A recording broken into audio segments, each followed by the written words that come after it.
हमारे चैनल से जुड़ने के लिए YouTube पर लिम्रा एजेंसी सब्सक्राइब करें। स्टेज वाले तो सबसे अच्छा काम कर रहे हैं और इमाम साहब जब खड़े हो जाते हैं तो मुक्तदियों को तो खड़ा होना चाहिए कि नहीं है? गरज छुपा है कोई एहतराम के पीछे, ज़रूर है कोई मकसद सलाम के पीछे, तो अपने वक्त का होगा बड़ा रईस मगर नमाज पढ़नी पड़ेगी इमाम के पीछे। लेकिन इमाम साहब से कहूँगा अभी आप रुकू और सजदे माशाल्लाह खूब किया करें, लेकिन स्टेज पर अभी आप तशरीफ रखें और जब क़याम का वक्त है जब आप क़याम कीजिएगा। बहुत उम्दा कलाम आपने समाप्त किया। 4 मिसरे इजाजत हो तो सुना दूं? कौन कौन नहीं सुनता है हाथ उठाकर बताए। माशाल्लाह ये बीबीपुर के लोग हैं, ज़हनी एक्सीडेंट नहीं होगा है कि नहीं? हिफाजत फरमा रहे हज़रत शाह मस्जिद अली। अहले स्टेज की दुआएं चाहता हूँ। माशाल्लाह बहुत नवाज रहे स्टेज वाले और आपने भी खूब माशाल्लाह नवाजा, लेकिन लग रहा है कि कहीं कहीं जीएसटी का असर नजर आ रहा है। लेकिन आप जीएसटी वाले नहीं बल्कि टीटीएस बन जाइए। 4 मिसरे हाथों को फजाओं बुलंद कीजिए जब सुनाऊंगा। कीमती अशार हैं, वैसे मैं नहीं सुनाता हूँ, इसलिए कि मेरा क्या है, आज आप यहाँ सुनना नहीं चाहेंगे कहीं और जाकर सुना दूंगा माशाल्लाह। और देखिए हमारे ये शेर रज़वियत और माशाल्लाह इस्लाम और सुन्नियत के तर्जमान हमारे खालिद भाई, ये एडवांस में ही पहले नजराना दे गए। मैं चाह रहा था शेर सुनने के बाद ही आए तो थोड़ा बड़ा वाला लेकर के आएंगे। बहरहाल वो लेकर आए ना आए, लेकिन ये 4 मिसरे हाथों को फजाओं बुलंद करके जरा बोलिए सुभान अल्लाह।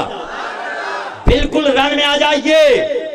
किसी को आपने दिल्ली से बुलाया है, कोई बड़ी बात नहीं है।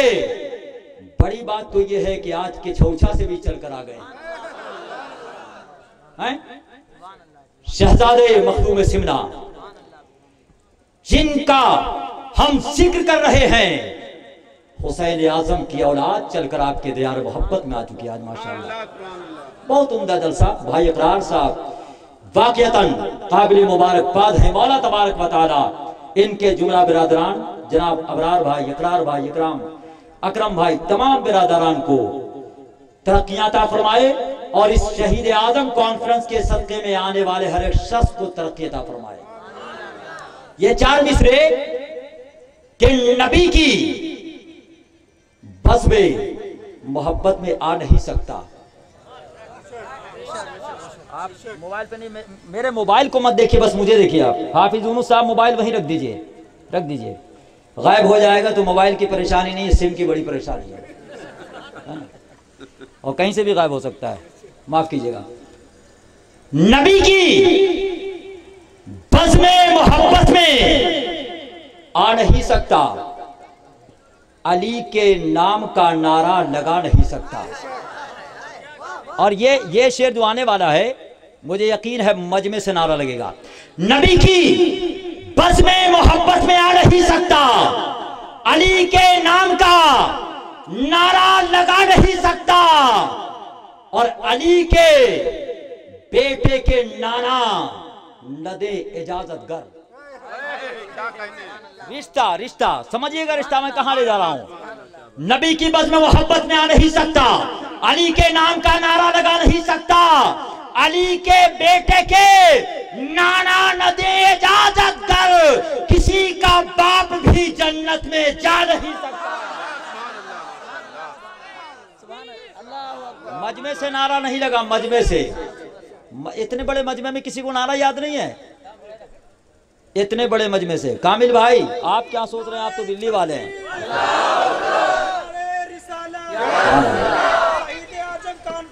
जिंदाबाद जिंदाबाद माशाल्लाह।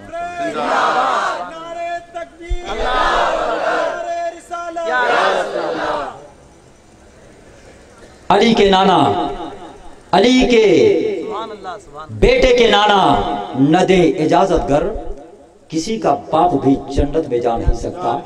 इसलिए कि आला हजरत ने भी हमें यही तालीम दी है, तुझसे और जन्नत से क्या मतलब, मुनाफिक दूर हो, हम रसूलुल्लाह के, जन्नत रसूलुल्लाह की। तो यकीनन जन्नत गुलामाने मुस्तफ़ा के लिए बनाई गई है। बहुत सारे मिंबर नूर पर हजरत अल्लामा नसीमुल कादरी साहब मिश्रिक से, हजरत मौलाना मकसूद अहमद साहब माहौली से, हजरत मौलाना रिजवान साहब बहराइच से, हजरत मौलाना मुज़म्मिल शफी साहब तो क़िबला तशरीफ़ फरमा है, हाफिज़ नौशाद साहब, बहुत सारे उलमाए किराम अपनी मौजूदगी एहसास करा रहे हैं। और साथ ही साथ हाफिज़ मोहम्मद ताहिर साहब जो प्रधान भी हैं और हाफिज़ कुरान भी हैं, मेंबर नूर पर तशरीफ़ फरमा है, तशरीफ़ रखते हैं, ठीक है नहीं, ज़रा पीछे बैठे हैं। प्रधान लोगों को पीछे नहीं बल्कि आगे बैठना चाहिए आकर के, ठीक है। और प्रधान नहीं बल्कि ये हाफिज़ कुरान है तो बदर औला माशाअल्लाह काबिल एहतराम है। हमारे मोहतरम अलहाज शबीर अहमद साहब, हाजी शबीर अहमद साहब जो हाजी साहब के नाम से पूरी बस्ती की माशाअल्लाह सरपरस्त फरमाते हैं, गालिबन मजमे के अंदर मौजूद है नहीं, लेकिन है या नहीं मुझे इसका इल्म नहीं, लेकिन उनके जुमला शहजादगान जनाब खालिद भाई, कामिल भाई तशरीफ रखते हैं। और इस बस्ती में हमारे परमानेंट जो मेज़बान है भाई मुबीन साहब, वो कहाँ हैं? खड़े हो जाएं भाई मुबीन। अरे माशाअल्लाह, अब तक आपने हमसे मुसाफा नहीं किया, कमाल की बात है, इधर आकर मुसाफा कीजिए। ये कामिल भाई हो गए और हमारे इकरार भाई हो गए, हाफिज़ मोहम्मद यूनुस साहब हैं, हाफिज़ अनीस साहब हैं, ये लोग तो कभी कभी मेज़बान बनते हैं, लेकिन ये हमारे परमानेंट मेज़बान है। अच्छा, आप लोग की इजाज़त, इनसे मुसाफा मैं कर लूँ? इजाज़त है? इजाज़त है? मुसाफा होगा, लेकिन एक वादा भी होगा आज के बाद माशाअल्लाह। ये माशाअल्लाह बोल दीजिए, अल्लाह अकबर, बोलिए इंशाअल्लाह। सैलून का रुख करेंगे, लेकिन इसके लिए नहीं करें, दूसरी जरूरतों के लिए, इसके लिए नहीं। बोलिए ना वादा, इंशाअल्लाह। अब हम ये चाहते हैं कि दोबारा जब हम आए तो भाई मुबीन साहब वहां नहीं बल्कि नायबीन मुस्तफा के झुरमुट में बैठे नजर आए। उन्होंने वादा भी कर लिया इंशाअल्लाह, है कि नहीं? वादा भी कर लिया है कि नहीं? माशाअल्लाह। और यही नहीं बल्कि आपको भी ये वादा करना चाहिए। बोलिए हाथ उठाकर इंशाअल्लाह सुन्नत मुस्तफा के हम पाबंद बनेंगे। हज़रात सरपरस्त इजलास की हैसियत से गुले गुलजार अशरफियत शहजादे मुजाहिद दौरा पीर तरीक़त रहबर राह शरीयत हज़रत अल्लामा अलहाज शाह सैयद मोहम्मद जफर मसूद साहब शफी जिलानी की चौथी मदद नूरानी आपके दयाल मोहब्बत में तशरीफ ला चुके हैं। खुतबाए किराम की हैसियत से हज़रत अल्लामा हम्माद अनवर साहब बरकाती कानपुरी, माहिर वेद कुरान हज़रत अल्लामा हाजिर रज़ा साहब, खतीबुल बराइन हज़रत अल्लामा शरफुद्दीन आज़मी साहब, ये तमाम मेहमान इकराम खुतबाए किराम मिंबर नूर पर माशाअल्लाह तशरीफ फरमा है। साथ ही साथ आपने जनाब इकरार अनवार साहबान को समात किया, ताज मोहम्मद साहब भी तशरीफ रखते हैं, उन्हें भी इंशाअल्लाह हम समात करेंगे। लेकिन आगे अब बिला ताखीर एक ऐसे खतीब को जिसकी तकरीर में एक मुकम्मल पैगाम नजर आएगा, और आप खामोश नहीं रहे इसलिए कि बहुत जमाने तक हम खामोश रहे, अब जमाना हमारे खिलाफ बोल रहा है, तो जरूरी है कि हम हुसैनी अंदाज में बोलते हुए नजर आए। म्यांमार को सामने रखिए, फलस्तीन और इराक को, अफगानिस्तान को सामने रखिए। जमाना मिटाने पर तुला है, लेकिन खुदा की कसम हर हुसैनी का ये ईमान है कि दामने हुसैन जब तक हमारे हाथों में है, जमाना मेरा कुछ भी नहीं बिगाड़ सकता। भारत के ये कहते हैं सिसकते हुए मंजर, ख्वाजा पिया के ख्वाब की ताबीर यही है, हर धर्म के लोगों का यहाँ हक है बराबर, भारत किसी के बाप की चाकी है ना? ये योगी और मोदी की हुकूमत चंद रोजा है, असल हुकूमत मेरे ख्वाजा गरीब नवाज की चल रही है और चलती रहेगी इंशाअल्लाह। तो हम गौस व ख्वाजा शफो रजा के चाहने वाले हैं, हम न तकदीर न तदबीर लिए फिरते हैं, दिल में सरकार की तस्वीर लिए फिरते हैं।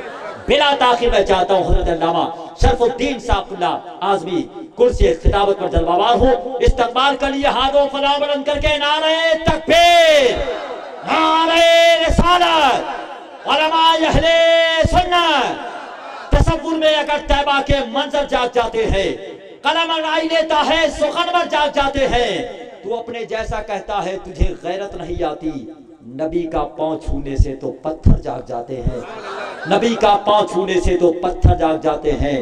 खुदा के फजल से तो अपने मुकद्दर को बेदार कर ले, नबी का जिक्र सुनने से मुकद्दर जाग जाते हैं। हजरत अल्लामा शरफुद्दीन साहब आज़मी माइक पाई। अभी दो बरादरान ने नातो मनकबत पेश किए, उन्होंने पढ़ने का हक तो अदा कर दिया,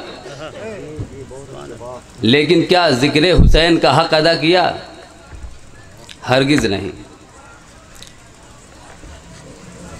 1300 साल से ज़्यादा का ज़माना गुज़र चुका। बहुत सारे मुकर्रिरीन ने तकरीरें की, वाइज़ीन ने नसीहतें की और शोरा अपने अपने अंदाज में मनकबत पेश करते रहे, लेकिन आज भी ये मौजू तशना नज़र आता है। क्या कहने, बहुत मुझे सिर्फ यही बताना है कि ज़िक्र हुसैन होता रहेगा, इसे कोई रोक नहीं सकता। और दूसरी बात यह है कि ये मिटाया भी नहीं जा सकता।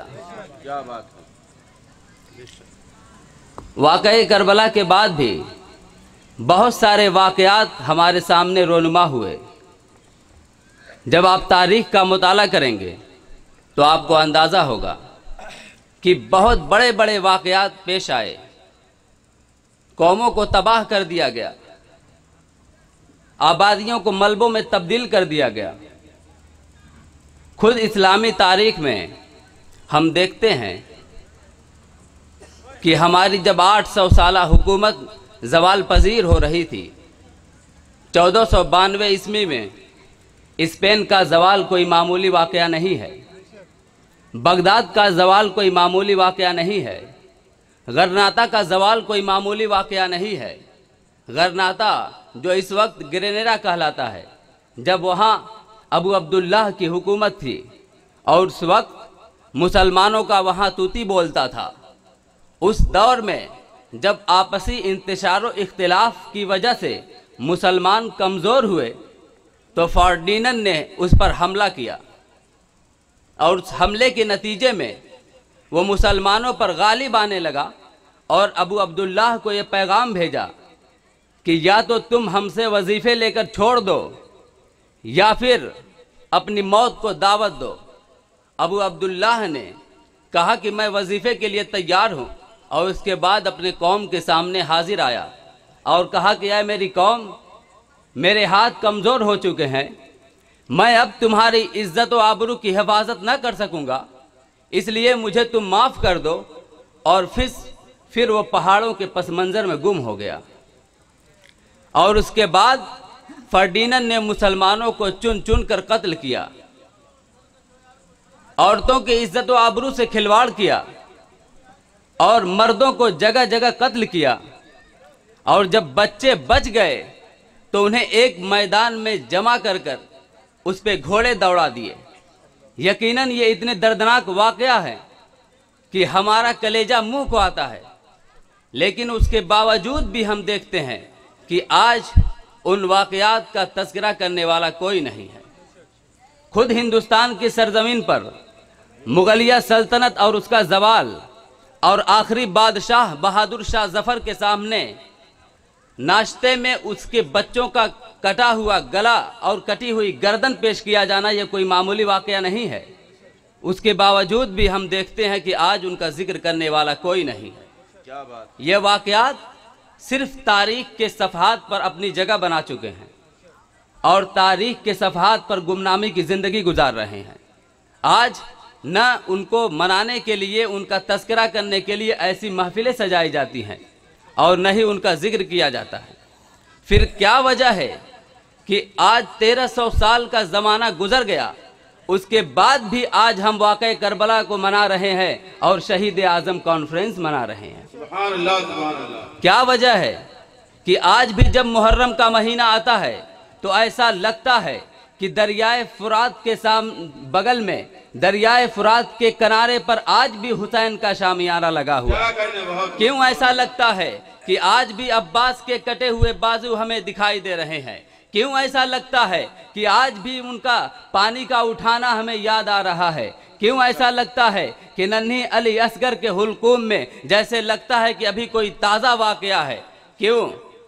इसलिए कि जब वाक़या कोई हादसात का नतीजा हुआ करते हैं, जब वाक़या किसी सियासी कशमकश का नतीजा हुआ करते हैं, जब कोई वाक़या किसी कौम की बुराइयों की नतीजे की पर उन पे मुसल्लत किया जाता है, तब तो वो वाक़या तारीख़ के सफ़हात पर मुश्तमिल होते हैं। तारीख में सिर्फ अपनी जगह बना पाते हैं, उन वाकयात को कोई जिक्र नहीं करता, उनका तस्करा कोई नहीं करता।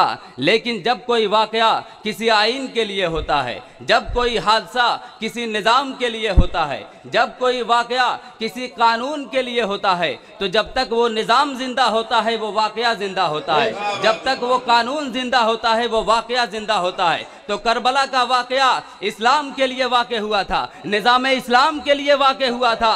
तो जब तक निज़ाम इस्लाम बाकी रहेगा वाक़े करबला बाकी रहेगा। जब तक इस्लाम बाकी रहेगा इस्लाम का निज़ाम बाकी रहेगा। या रसूल अल्लाह, मज़हब-ए इस्लाम जिंदाबाद, कानून-ए शरीयत जिंदाबाद, शहीद आज़म कॉन्फ्रेंस, उलमाए अहले सुन्नत जिंदाबाद। सुभान अल्लाह।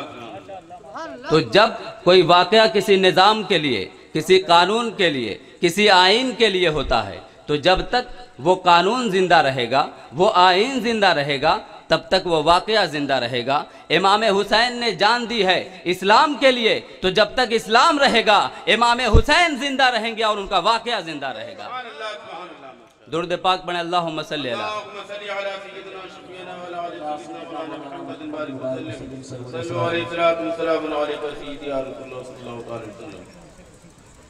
हजरात मोहतरम, आप करबले के वाक़े को किस नज़र से देखते हैं?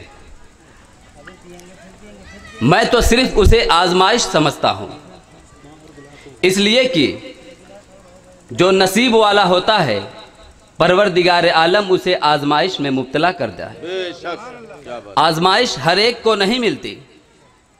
अल्लाह ताला ने हज़रत इब्राहिम को चाहा तो उन्हें आजमाइश में मुब्तला किया, क्या कहने, उन्हें इब्तिला के दौर से गुजारा। तो आजमाइश की इब्तिदा इब्तिला है, आजमाइश की इब्तिदा इब्तिला है और आजमाइश की इंतहा करबला है। क्या कहने बहुत। हज़रत इब्राहिम की आजमाइश और उनके इब्तिला से जो शुरुआत हुई थी वही मैदान करबला में आकर इख्तिताम पजीर हुई।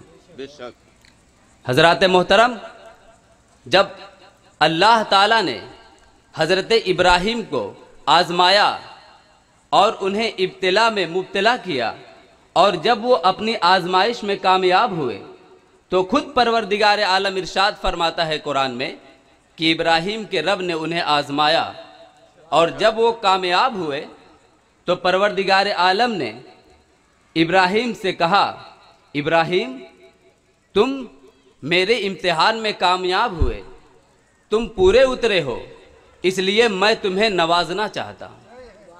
क्या कहने बहुत। हज़रत इब्राहिम ने कहा, बारी ताला वो क्या है? तो परवरदिगार आलम ने फरमाया, इन्नी जाइलुका लिन्नासी इमामा, मैं तुम्हें इमामत देना चाहता हूँ। क्या कहने। मौके को गनीमत देखकर हज़रत इब्राहिम ने कहा, क़ाल व मिन ज़ुर्रियती, बारी ताला क्या तू मेरी ज़ुर्रियत में भी इमामत देगा? क़ाल ला यनालु अहदी ज़ालिमीन, अल्लाह ने कहा हाँ, मैं तेरी ज़ुर्रियत में भी इमामत दूंगा, लेकिन इमामत उसे नहीं दूंगा जो जालिम होगा। क्या कहने। इमामत जालिम को नहीं मिलती और जालिम इमाम नहीं होता। इमामत तो हक को मिलती है और इमाम हक पर होता है और खुद हक होता है। हक पर होना और खुद हक होने में ज़मीन आसमान का फ़र्क है। जो सीधे रास्ते पर हो वो भी हक पर है, लेकिन इमाम हक पर होता है और खुद हक होता है, और जो उस इमाम की इत्तिबा करता है वो अहले हक कहलाता है। तो यहाँ पर दो चीज़ का जिक्र हुआ हज़रत इब्राहिम के साथ, एक नबूवत का और एक इमामत का। तो हज़रत इब्राहिम ने कहा, परवरदिगार आलम तो उस नबी को भी मेरी ज़ुर्रियत में दे दे जिस नबी पर नबूवत खत्म होनी है। क्या कहने। रब्बना वबअथ फीहिम रसूलन मिनहुम यतलू अलैहिम आयातिका, यानी उस नबी को भी मेरी ज़ुर्रियत में दे दे जिस नबी पर नबूवत खत्म होनी है। कमा अरसलना फीकुम रसूलन मिनकुम, यानी इब्राहिम मैंने तुम्हें वो नबी भी अता किया जिस पर नबूवत खत्म होनी है। वो नबी भी तुम्हारी ज़ुर्रियत में होंगे।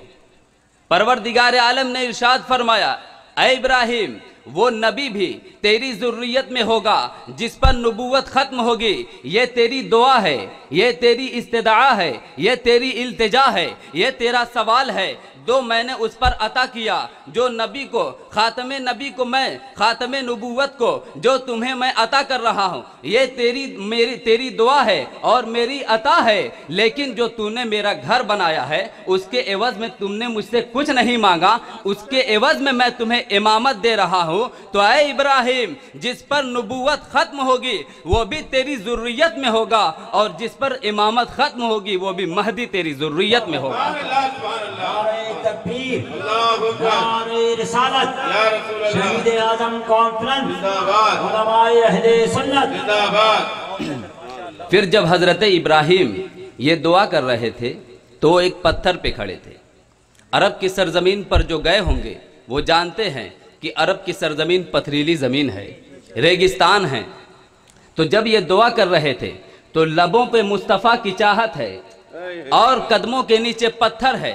इधर लबों पर मुस्तफ़ा की चाहत का जब जिक्र आया तो पत्थर पिघल गया, पत्थर का सीना पिघला और हजरत इब्राहिम के कदमों के निशान आज भी पत्थर पर बाकी हैं।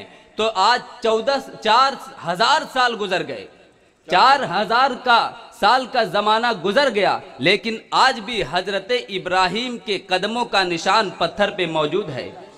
बहुत सारे पत्थरों पर निशान पड़े लेकिन वो निशान मिट गए, लेकिन इसलिए इस पत्थर का निशान बाकी है कि जब उस पत्थर पे निशान पड़ा था तो लबों पे मुस्तफ़ा की चाहत थी।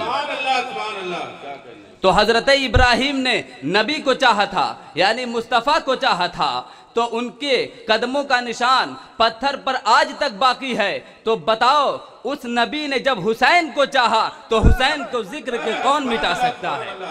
नारे तकबीर, नारे रिसालत, जिक्र शहीद आज़म, ख्वाजा का हिंदुस्तान, मसलक आला हज़रत, उलमाए अहले सुन्नत। नारे तकबीर, नारे रिसालत। सुभान अल्लाह, सुभान अल्लाह। क्या कहने, बहुत खूब। हजरत इब्राहिम की चाहत मुस्तफ़ा है और मुस्तफ़ा की चाहत हुसैन है। सुभान अल्लाह, सुभान अल्लाह। तो जो नबी को चाहे तो उनके कदमों का निशान न मिटा है न मिट सकेगा। और खुदा की शान देखिए, उनके कदमों की हिफाजत वो लोग कर रहे हैं जो निशानियों को मिटाने वाले हैं। क्या बात है। सऊदी हुकूमत निशानियों को मिटाने वाली है, लेकिन न उन निशानियां मिटी हैं और न मिटाई जा सकती हैं। क्या बात है, सुभान अल्लाह। हजरात मोहतरम, आज हम शहीद आज़म कॉन्फ्रेंस में जमा हुए तो इसलिए थोड़ा तज़किरा भी हो जाए। जब हजरत अली से खुद रिवायत है, वो फरमाते हैं कि जब मेरा पहला लड़का पैदा हुआ तो मैंने उसका नाम हमज़ा रखा, अपने चचा की तरफ निस्बत करते हुए। और जब दूसरा शहज़ादा पैदा हुआ तो मैंने उसका नाम जाफ़र रखा, यानी उस मौलूद के चचा की निस्बत की तरफ कर। क्या बात। तो जब ये दोनों नाम मुतय्यन हो गए तो एक दिन खुद नबी ने मुझे बुलाया। हज़रत अली ने फरमा रहे हैं कि एक दिन नबी ने मुझे बुलाया और फरमाया, उमिर तो अन उगय्यर इस्म हाज़ैन, मुझे ये हुक्म आया है कि मैं इन दोनों नामों को बदल दूं। तो हज़रत अली ने कहा कि आप आका हैं, मौला हैं, आप जो चाहे वो करें, आपके लख्ते जिगर हैं, नूरे नज़र हैं, आपके नवासे हैं, अल्लाह व रसूलुहु आलम, अल्लाह और उसका रसूल खूब जानता है, आप जो चाहे करें। तो फसम्माहुमा हसनन व हुसैनन, तो नबी ने हमजा और जाफर नाम को बदल कर हसन और हुसैन रखा। क्या बात है, सुभान अल्लाह। इसको मुख्तलिफ अइम्माए मुहद्दिसीन ने अपनी अपनी किताबों में जिक्र किया है। इमाम नववी ने, इब्ने असीर ने, इब्ने हजर ने, सारों ने अपने अपनी किताबों में जिक्र किया है। ये कोई अजीब वाक़या नहीं, ये बहुत ही मशहूर वाक़या है, इसको दलील देने की ज़रूरत नहीं है। तो फिर ये नाम तो हज़रत इमरान बिन सुलेमान से रिवायत है कि अल हसन वल हुसैन इस्मान मिन अस्माई अहलिल जन्नह लम यकूना फिल जाहिलिया। ये हसन और हुसैन नाम ये जन्नत के नाम है, और ज़माने जाहिलियत में किसी के भी बच्चों के घर का नाम हसन और हुसैन नहीं था। अल्लाहु अकबर। नारे तकबीर, नारे रिसालत। इब्न मौलाना मोहम्मद मुबारक वसल्लम।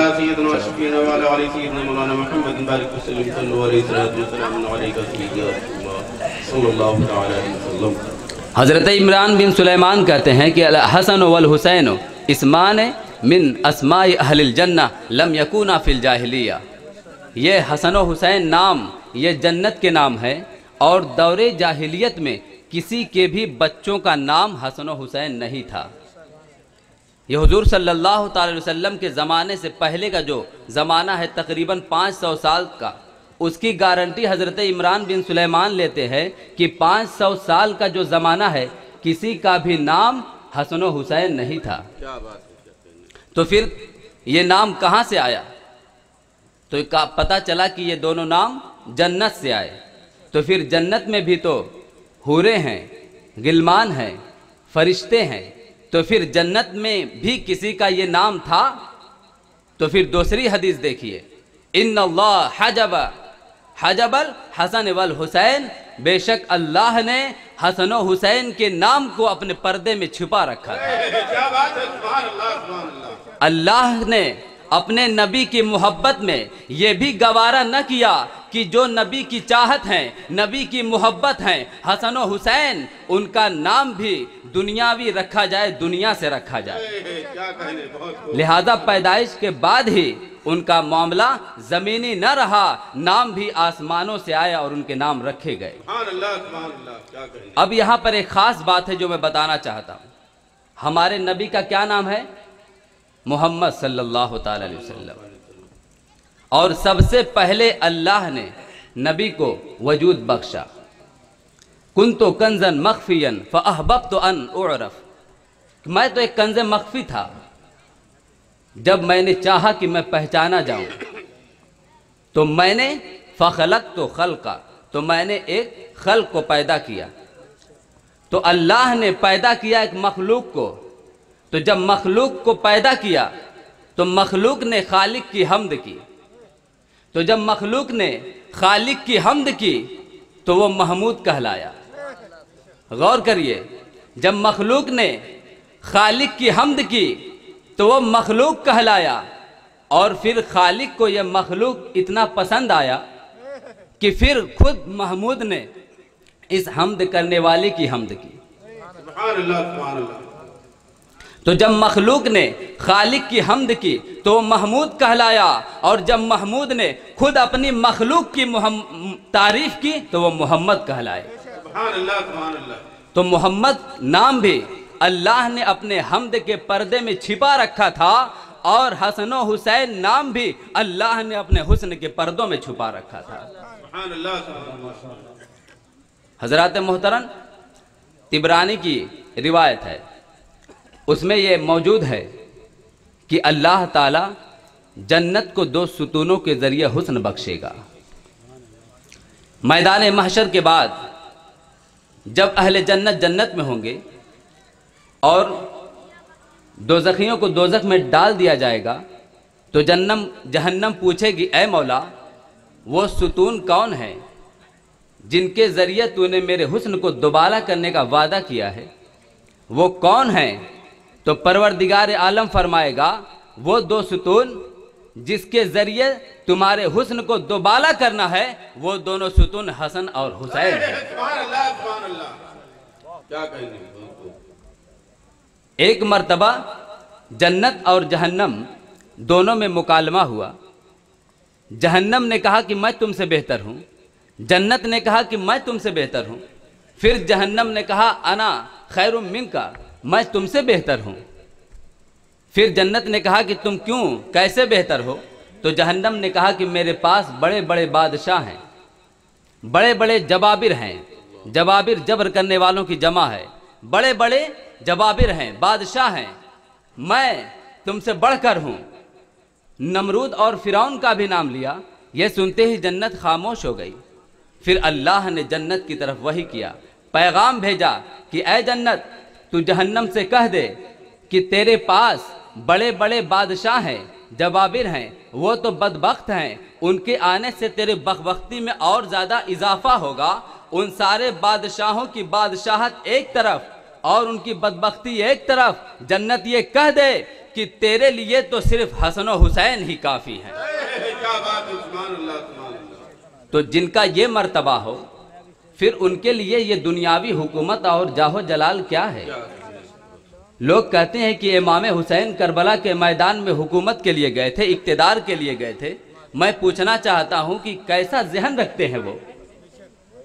अगर जिस तरह सफ़र किया जाता है वैसा ही अंदाज़े सफ़र हुआ करता है।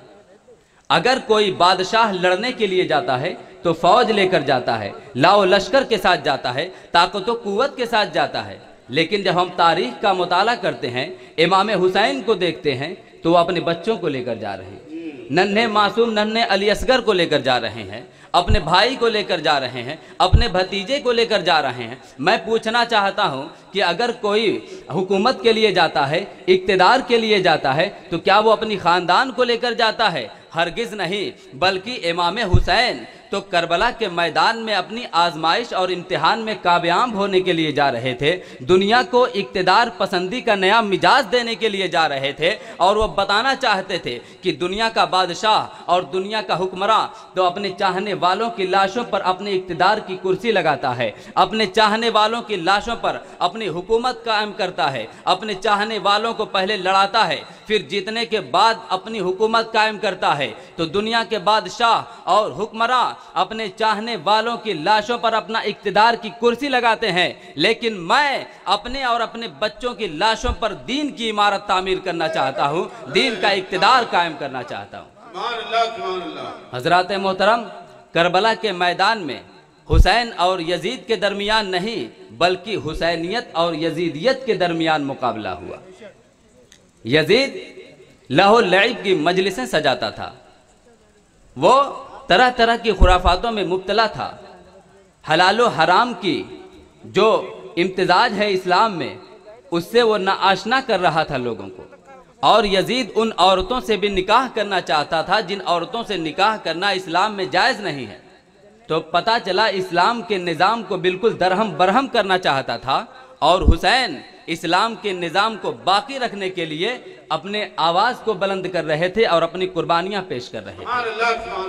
तो करबला का ये वाक़या हमें कुछ पैगाम भी दे रहा है कि हमें आज से ये अहद करना होगा कि हम हुसैन के रास्ते पर चलेंगे कि यजीद के रास्ते पर चलेंगे। हम हुसैनियत को इख्तियार करेंगे कि यजीदियत को इख्तियार करेंगे। यकीनन हम में का कोई ऐसा शख्स नहीं जो ये कहे कि हम यजीदियत को इख्तियार करेंगे। हम यहाँ ज़िक्र हुसैन में हाजिर हैं और हम हुसैनी हैं और हुसैनियत ही को अपनाना चाहते हैं। तो बताइए, आज यहाँ ज़िक्र करबला से क्या पैगाम लेकर जाना चाहते हैं? आपका ये पैगाम होना चाहिए कि इमाम हुसैन ने शराब के ख़िलाफ़ अपनी आवाज़ बुलंद किया था, हराम के ख़िलाफ़ आवाज़ बुलंद किया था, दीनी निज़ाम में जो गड़बड़ी पैदा की जा रही थी उसके ख़िलाफ़ ने आवाज़ बुलंद किया था।